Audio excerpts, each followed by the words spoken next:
नमस्कार, आप देख रहे हैं न्यूज 18 राजस्थान। आपके साथ मैं हूं अभिषेक। चलिए सबसे पहले बुलेटिन में बात करते हैं 10 बजे की 10 बड़ी खबरों की, जिसमें सबसे पहले बात करते हैं कांग्रेस के नेतृत्व सम्मेलन की। उसके बाद बात होगी कांग्रेस की गौरव यात्रा की। फिर बात होगी जयपुर में हर घर तिरंगा अभियान के तहत निकाली जा रही तिरंगा रैली की। उसके बाद बात करेंगे पीसीसी में लगे जनता दरबार की।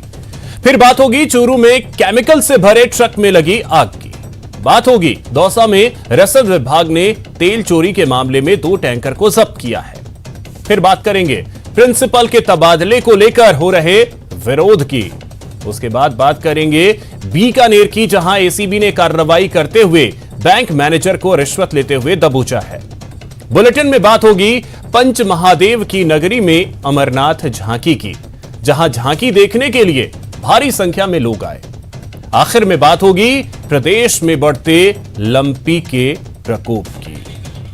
लेकिन चलिए सबसे पहले इस वक्त की बड़ी खबर आपको बता दें, अलवर से है। राहुल गांधी का तिजारा का कार्यक्रम निरस्त कर दिया गया है। प्रियंका गांधी कोविड पॉजिटिव पाई गई हैं, जिसके बाद यह फैसला लिया गया है और राहुल गांधी ने अपना दौरा निरस्त कर दिया है। कांग्रेस पार्टी का तिजारा में शिविर चल रहा है। जिलाध्यक्ष योगेश मिश्रा ने राहुल गांधी के दौरे के निरस्त होने की पुष्टि कर दी।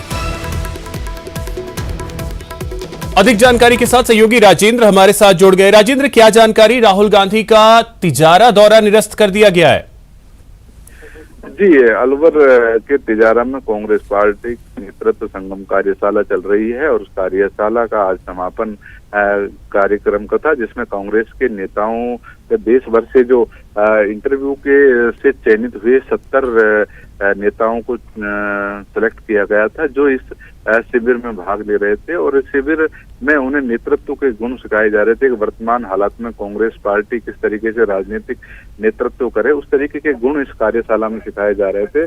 और इस कार्यशाला में आज समापन कार्यक्रम में राहुल गांधी का भाषण होना था। उनके नेताओं को उनका जो मार्गदर्शन था, उनका चिंतन था, वो किस तरीके से नेतृत्व कर सकते हैं, उसके बारे में उनको भाषण देना था। लेकिन आज तबीयत खराब होने की प्रियंका गांधी की जो पॉजिटिव रिपोर्ट, कोविड रिपोर्ट है, वो पॉजिटिव आई है और राहुल गांधी की भी तबीयत नासाज बताई जा रही है। इसलिए उन्होंने अपना दौरा कैंसिल कर दिया है। तो कहीं न कहीं पहला कारण तो ये है कि प्रियंका गांधी कोरोना पॉजिटिव पाई गई हैं, उनके संपर्क में राहुल गांधी थे।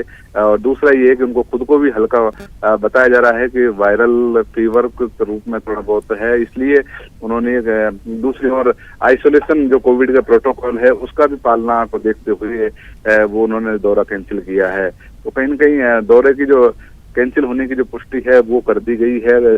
यहाँ पर जो कांग्रेस पार्टी के जिला अध्यक्ष हैं योगेश मिश्रा, उन्होंने इसकी पुष्टि की है कि राहुल गांधी का कार्यक्रम कैंसिल हो गया है। चलिए ठीक है राजेंद्र, बहुत शुक्रिया आपका तमाम जानकारी के लिए।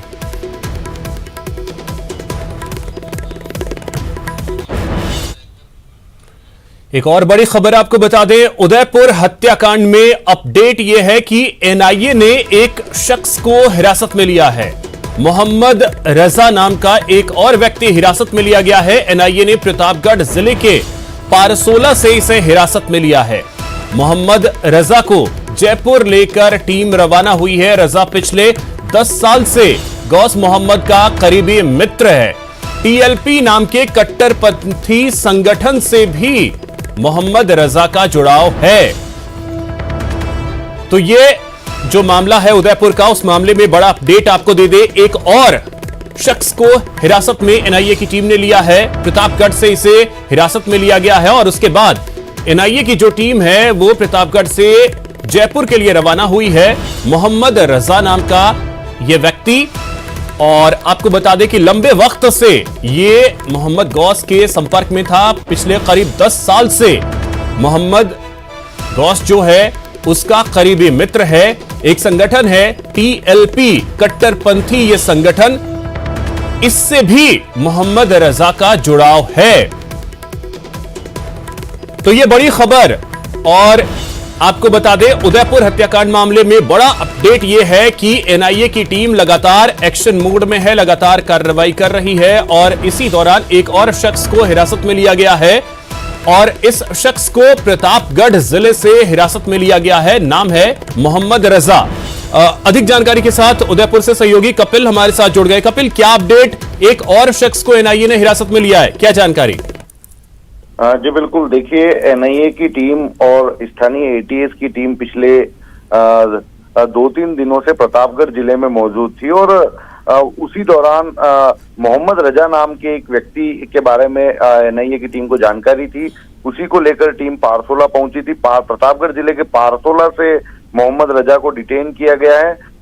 एनआईए के पास में बहुत पुख्ता जानकारी थी कि मोहम्मद रजा जो है वो गौस मोहम्मद का तकरीबन पिछले 10 सालों से करीबी मित्र रहा है, लगातार संपर्क रहा है। और जो एक टीएलपी संगठन है, टीएलपी संगठन जिसका तहरीक लब्बैक जो कि संभवतः पाकिस्तान से इसका संचालन होता है, उस संगठन से मोहम्मद रजा का सीधा सीधा जुड़ाव था। ये संगठन एक कट्टरपंथी संगठन के रूप में जाना जाता है। तो ये इस संगठन से जुड़ाव होना और मोहम्मद गोश से संपर्क होने के चलते जब एनआईए की टीम ने कन्हैयालाल हत्याकांड मामले में और तफ्तीश की थी तो अभी पूरी तरह से स्पष्ट नहीं किया गया, लेकिन उनके पास कोई महत्वपूर्ण क्लू सामने आए हैं कि मोहम्मद रजा का भी इस हत्याकांड में किसी तरह का सीधा सीधा संपर्क है और इसी वजह से मोहम्मद रजा को डिटेन किया गया है। डिटेन करने के बाद में एनआईए की टीम मोहम्मद रजा को जयपुर लेकर चली गई है और ये माना जा रहा है कि उसकी गिरफ्तारी संभव है। हालांकि एनआईए की टीम जब पुष्टि करेगी तो और ज्यादा स्थिति स्पष्ट हो पाएगी, लेकिन टीएलपी संगठन से जो संबंध सामने आया है ये बेहद महत्वपूर्ण विषय सामने आ रहा है और इसी के चलते डिटेन कर उससे पूछताछ की जा रही है। जी चलिए, ठीक है, बहुत शुक्रिया कपिल आपका तमाम जानकारी के लिए।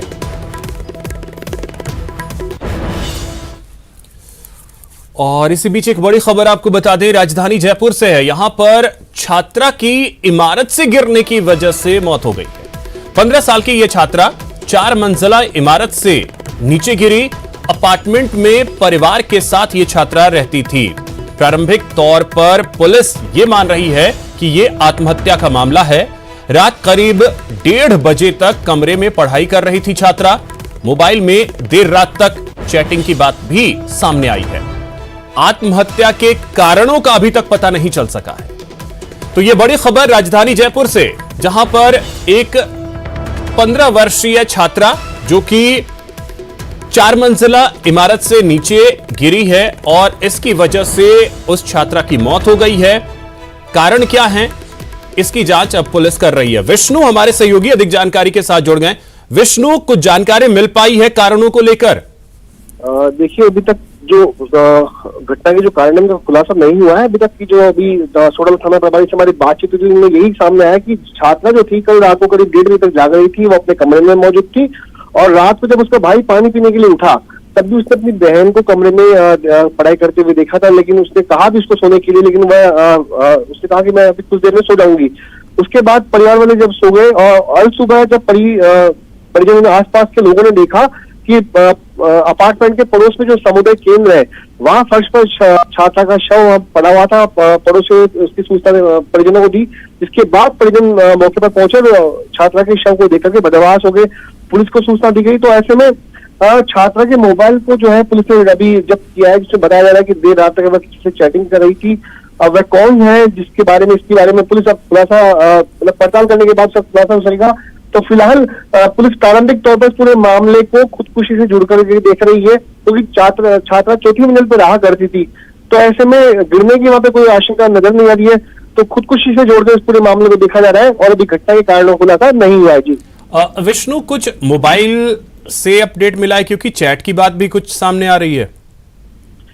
हाँ, प्रारंभिक तौर पे ये है कि मोबाइल जो थे रात को ऑन मतलब एक्टिवेट था, तो ऐसे में पुलिस ने भी लेकिन इसके बारे में ज्यादा जानकारी नहीं दी है कि आगे किससे बातचीत थी, कोई अपनी उसकी कोई क्लास फेलो से वो बातचीत कर रही थी या किसी और से बात कर रही थी, ऐसे इसके बारे में पूरा जानकारी नहीं है।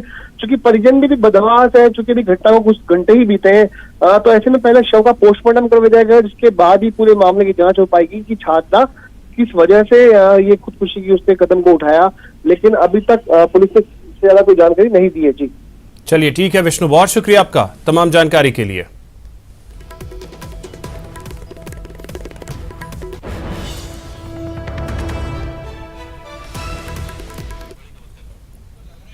एक और बड़ी खबर आपको बता दें, दौसा से है, जहां पर महिला ने गैंगरेप का केस दर्ज करवाया है। सिकंदरा थाने में महिला ने यह केस दर्ज करवाया है। 10 जुलाई की घटना का हवाला देकर केस दर्ज करवाया गया है। महिला ने 2 लोगों पर गैंगरेप का आरोप लगाया है। गैंगरेप के बाद जान से मारने की धमकी देने का भी आरोप है। महिला की शिकायत पर पुलिस ने केस दर्ज कर लिया है और अब पुलिस मामले की जांच कर रही है। तो दौसा से यह बड़ी खबर, जहां पर एक महिला ने गैंगरेप का केस दर्ज करवाया है, 2 लोगों पर आरोप लगाया है और गैंगरेप के बाद जान से मारने की धमकी देने का भी आरोप लगा है। और अब बात करते हैं सांसद रंजीता कोली की, जिन पर हमले मामले में पुलिस ने अभी तक 7 लोगों को गिरफ्तार किया है। खनिज विभाग के अधिकारियों की रिपोर्ट के आधार पर गिरफ्तारी हुई है। पुलिस के मुताबिक बिना दस्तावेजों के ट्रक चलाए जा रहे थे, अवैध खनन सामग्री का परिवहन भी कर रहे थे। गिरफ्तार किए गए सभी लोगों से अब पूछताछ की जा रही है। तो यह बड़ी खबर आपको बता दें, 7 लोगों को अभी तक गिरफ्तार किया गया है सांसद रंजीता कोली के ऊपर जो हमला हुआ उस मामले को लेकर। और आपको बता दें कि सांसद रंजीता कोली पर हमला हुआ था।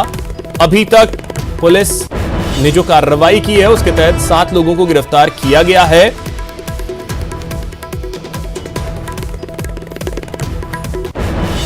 अधिक जानकारी के साथ सहयोगी दीपक हमारे साथ भरतपुर से जुड़ गए। दीपक, क्या जानकारी, 7 लोगों की गिरफ्तारी हुई है, कोई और अपडेट इस मामले में? देखिए अभिषेक, जो गिरफ्तारियां हुई हैं पुलिस लगातार उनसे पूछताछ कर रही है और ये जो गिरफ्तार किए गए लोग हैं वो ये हैं कि जो ट्रक चलाते थे और उनके साथ में जो हेल्पर थे वो लोग हैं और उनसे लगातार पूछताछ की जा रही है कि वो कहाँ से माल लेकर के आ रहे थे, कहाँ जा रहे थे और ये जो घटनाक्रम हुआ था वो किस प्रकार हुआ था, इस बारे में पुलिस उनसे जानकारी जुटा रही है। और फिलहाल इसमें अपडेट ये है कि पुलिस और भी जो है गिरफ्तारियां इसमें कर सकती है, क्योंकि लगातार जो वहां पर ट्रकों की संख्या थी वो ज्यादा थी और खनिज विभाग द्वारा अब इस पूरे मामले में एक मामला दर्ज कराया गया है, जिसके तहत जो है पुलिस ने ये 7 गिरफ्तारियां की हैं और इनसे लगातार जो है पूछताछ की जा रही है। ये जो लोग हैं वो उस वक्त घटनास्थल पर इनमें से कुछ मौजूद थे और एक जो व्यक्ति था उसको सांसद रंजीता कोली के सुरक्षा कर्मियों ने पकड़ा था वहां मौके पर ही, उससे भी जो है पुलिस पूछताछ कर रही है। उसने वहां खुद कहा था कि किस तरह से घटनाक्रम हुआ, गाड़ी आई और उसने टक्कर मारी, उसके बाद पथराव हुआ। ये पूरे घटनाक्रम को लेकर के पुलिस जो है जानकारी जुटा रही है और पुलिस का कहना है कि जो सांसद रंजीता कोली के साथ में सीआईएसएफ के सुरक्षा कर्मी थे उनसे भी इस पूरे मामले में पूछताछ की जाएगी कि क्या पूरा ये घटनाक्रम रहा था। जी अभिषेक। चलिए ठीक है, बहुत शुक्रिया दीपक आपका तमाम जानकारी के लिए।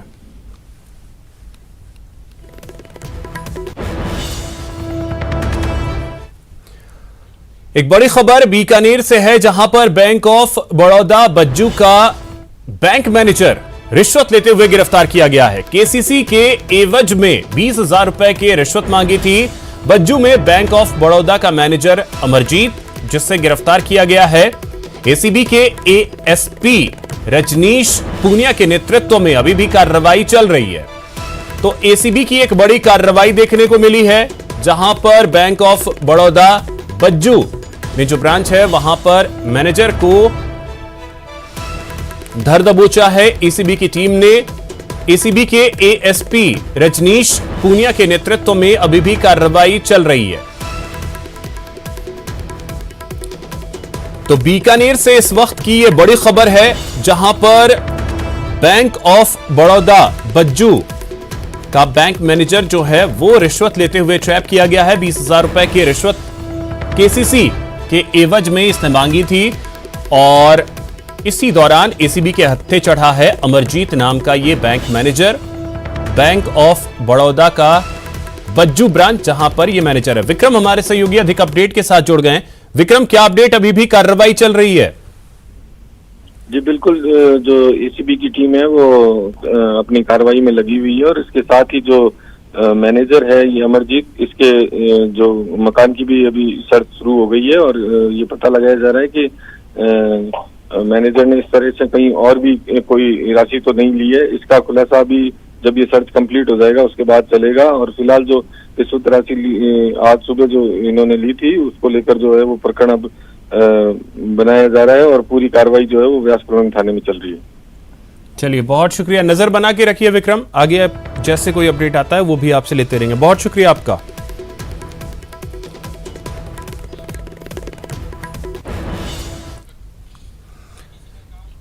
प्रिंसिपल के तबादले को लेकर छात्रों का प्रदर्शन जारी है। लगातार लोगों का विरोध भी देखने को मिल रहा है। वहीं तबादले को लेकर जालोर, सिरोही, टोडा भीम में तालाबंदी की गई। जालोर में छात्रों ने हाईवे को जाम कर दिया। ये तस्वीरें 3 जगहों की आपके टीवी स्क्रीन पर। जालोर की तस्वीर है, सिरोही की तस्वीर है, टोडा भीम की यह तस्वीर आप देख सकते हैं, जहां पर छात्रों ने प्रिंसिपल के तबादले को लेकर अपना विरोध दर्ज करवाया है। कहीं स्कूलों में ताले लगा दिए गए, कहीं सड़क जाम कर दिया गया।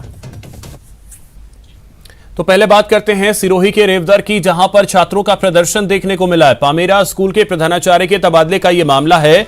अप्रिय घटना को रोकने के लिए पुलिस मौके पर पहुंच गई है। तबादले के बाद प्रधानाचार्य गमनाराम कोहली पहुंचे। पामेरा स्कूल प्रधानाचार्य के पहुंचने पर बच्चे भावुक होकर रोने लगे। तबादला निरस्त करने की लगातार ये बच्चे मांग कर रहे हैं। स्कूल प्रशासन लगातार बच्चों से बातचीत कर रहा है, उनसे अपील कर रहा है, लेकिन विद्यार्थी जो हैं वो अपनी मांग पर अड़े हैं। ये तस्वीरें आप देखिए। अमूमन ऐसी तस्वीरें बहुत कम जगहों से आती है, लेकिन ये तस्वीरें सामने आई हैं सिरोही के रेवदर से। अधिक जानकारी के साथ सहयोगी प्रतीक हमारे साथ जुड़ गए। प्रतीक, क्या चल रहा है इस वक्त वहां पे? बच्चे मानने को तैयार हैं या नहीं?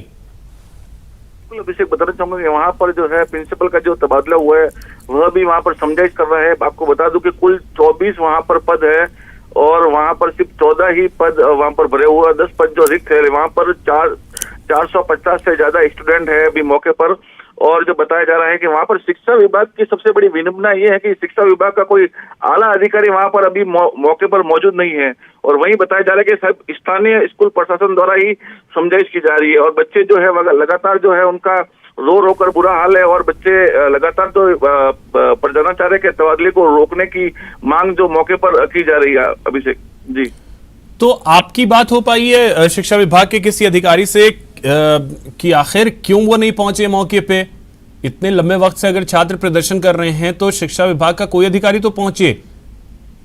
जी बिल्कुल अभिषेक, मैं भी बताना चाहूंगा, मैंने फोन से यानी कि लगातार शिक्षा विभाग के जिला शिक्षा अधिकारी को, एडीओ को, लगातार कई अधिकारियों से फोन पर से संपर्क करना चाहा, लेकिन किसी ने भी अभी तक फोन नहीं उठाया। 20 मिनट से लगातार फोन कर रहा हूं, लेकिन वही बताया जा रहा है कि सिर्फ स्थानीय प्रशासन वहां पर जो है मौके पर पहुंचा है। पुलिस जो अप्रिय घटना न हो जाए, पुलिस वहां पर पहुंची है, लेकिन कोई अधिकारी जो है सुबह का समय है, कोई फोन यानी कि नहीं उठा रहे अभी।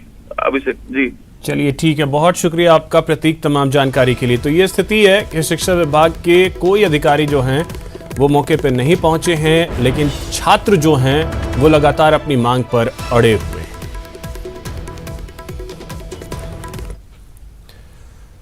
वहीं बात करते हैं जालोर की। यहां पर प्रधानाचार्य के तबादले का विरोध देखने को मिल रहा है। सांचौर के सांकड़ में छात्रों का प्रदर्शन देखने को मिला है। छात्रों ने मुख्य हाईवे को जाम कर दिया है।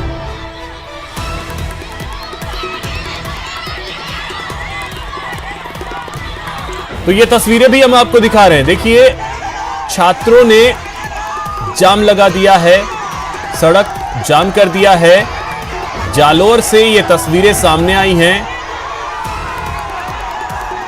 अब देखिए, जो छात्र हैं वो सड़क पर बैठ गए हैं अपनी मांगों को लेकर के। मुख्य मांग है कि प्रधानाचार्य का जो तबादला किया गया है उसको लेकर इन छात्रों में नाराजगी दिख रही है और तबादले का विरोध ये सभी छात्र करने के लिए मुख्य हाईवे पर बैठ गए हैं। मुख्य हाईवे पर जाम लगा दिया है। सांचौर के सांकड़ में ये छात्रों का प्रदर्शन, ये तस्वीरें भी आप देख सकते हैं।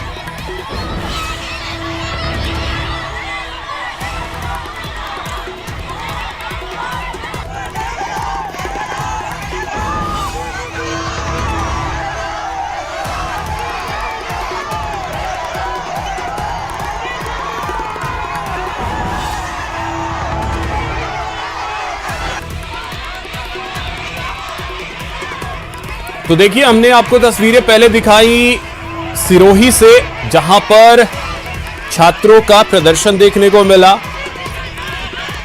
और वहीं दूसरी तरफ जालोर से अधिक जानकारी के साथ जुड़ गए हमारे सहयोगी हरिपाल।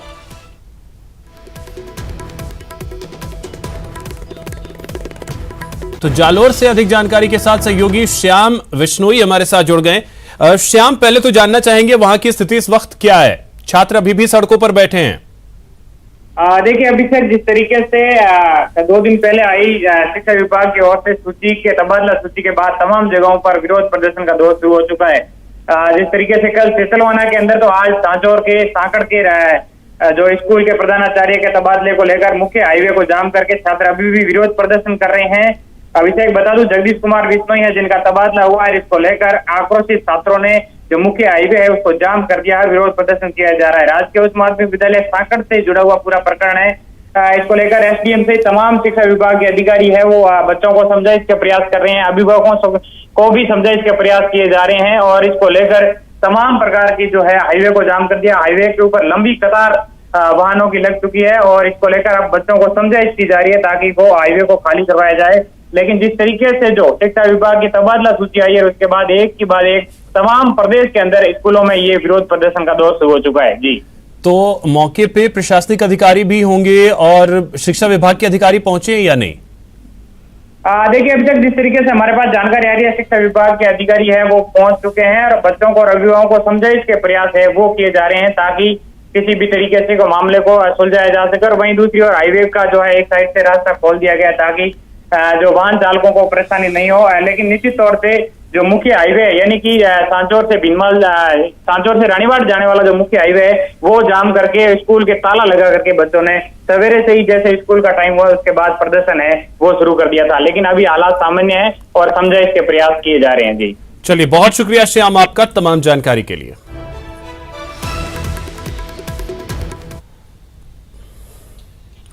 जालोर के बाद बात करते हैं करौली की। यहां टोडा भीम में स्कूल में तालाबंदी। आदिवासी समाज के लोगों ने स्कूल पर ताला जड़ दिया है। स्कूल के बाहर इकट्ठा होकर विरोध प्रदर्शन कर रहे हैं। आदिवासी दिवस के दिन स्कूल खोलने का विरोध किया है। मौके पर पहुंचे प्रशासन के आला अधिकारी समाज के लोगों को समझाने का प्रयास किया है। प्रधानाचार्य द्वारा माफी मांगने के बाद मामला अब जाकर शांत हुआ है। कस्बे के आदर्श विद्या मंदिर का ये मामला है।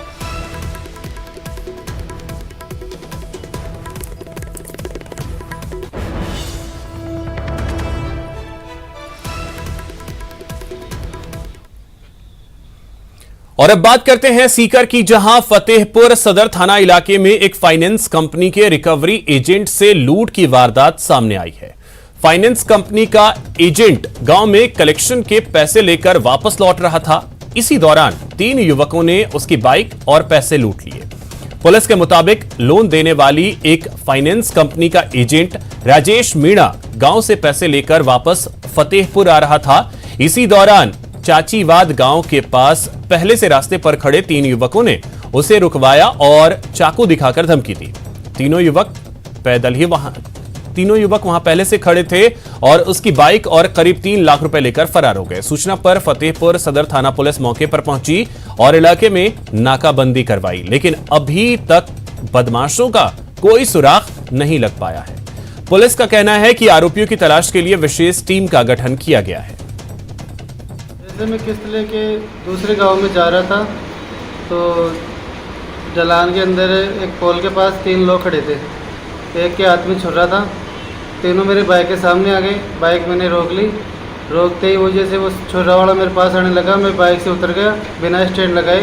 तो जैसे बाइक पड़ने लगी तो वो 2 लड़के थे, उन्होंने बाइक को पकड़ लिया, पड़ने नहीं दिया गाड़ी को। और फिर वो एक छुरा वाला मेरे पीछे भगा तो वो मेरे साथ बैग था, बैग भी मैंने वहीं फेंक दिया। फिर बैग जैसे फेंका वो मेरा पीछा छोड़ दिए और फिर मेरी गाड़ी भी ले गई और मेरा बैग भी ले गए। जयपुर में रंगदारी वसूली का मामला। ट्रांसपोर्ट कारोबारी से 30 लाख की मांगी गई रंगदारी। मुहाना थाना पुलिस ने एक संदिग्ध को पकड़ा है। सीसीटीवी में नजर आई काले रंग की कार भी बरामद की गई है। आरोपी ने कारोबारी को धमकी भरा पत्र भेजा था।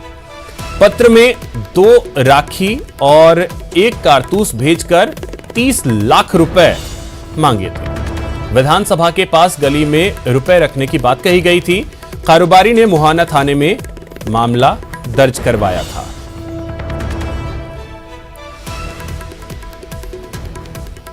तो ये बड़ी खबर आपको बता दें, जयपुर में रंगदारी वसूली मामले में अपडेट यह है कि सीसीटीवी में एक कार नजर आई थी जिसे बरामद किया गया है और एक संदिग्ध को पुलिस ने पकड़ा है। अब उससे पूछताछ की जा रही है। विष्णु हमारे सहयोगी अधिक अपडेट के साथ जुड़ गए। विष्णु, क्या जानकारी? देखिए, जयपुर के मुहाना इलाके में रंगदारी वसूलने का एक गंभीर बड़ा मामला है, जो कि जयपुर के मुहाना इलाके में यहाँ पर ट्रांसपोर्ट कारोबारी मदन जैन, जिन्होंने कल मुहाना थाने में एक मुकदमा दर्ज किया था, जिसमें कहा कि काले रंग की गाड़ी में सवार एक बदमाश वहां पर आया। उसके बाद वे एक बदमाश कार से पैदल उतरता है और उनके घर तक पहुंचने के बाद में घर के बाहर खड़े मदन जैन के बेटे को एक लेटर देके जाता है। इस लिफाफे को जब बेटे ने अपने पिता मदन जैन को दिया तो लिफाफा खोलने पर वो घबरा गए, जिसमें एक लेटर लिखा हुआ था, जिसमें धमकी भरा पत्र था और उस लेटर के साथ में 2 राखियां और एक कारतूस भी बदमाशों ने भेजा था।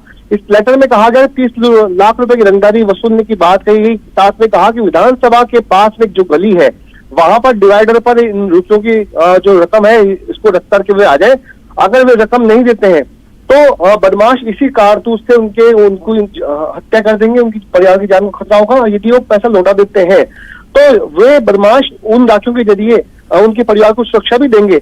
ऐसे धमकी भरा पत्र देने के बाद में मदन जैन ने अपने काफी घबरा गए। उन्होंने पुलिस को सूचना दी, जिसके बाद करीब 12 घंटे के भीतर ही पुलिस ने कार्रवाई करते हुए जो सीसीटीवी फुटेज में कार नजर आई थी उस कार को फिलहाल बरामद कर लिया गया है। उन नंबरों के आधार पर ट्रेसिंग की जा रही है कि कार किसकी थी। साथ में एक संदिग्ध व्यक्ति को भी मुहाना पुलिस ने ट्रैप किया है, उससे गहनता से पूछताछ की जा रही है कि ये घटना, ये धमकी भरा पत्र और ये रंगदारी का मामला क्या आपसे रंजिश में है या वाकई में किसी प्रोफेशनल गैंग ने इस तरीके की वारदात को अंजाम दिया है। जी चलिए, बहुत शुक्रिया आपका विष्णु तमाम जानकारी के लिए।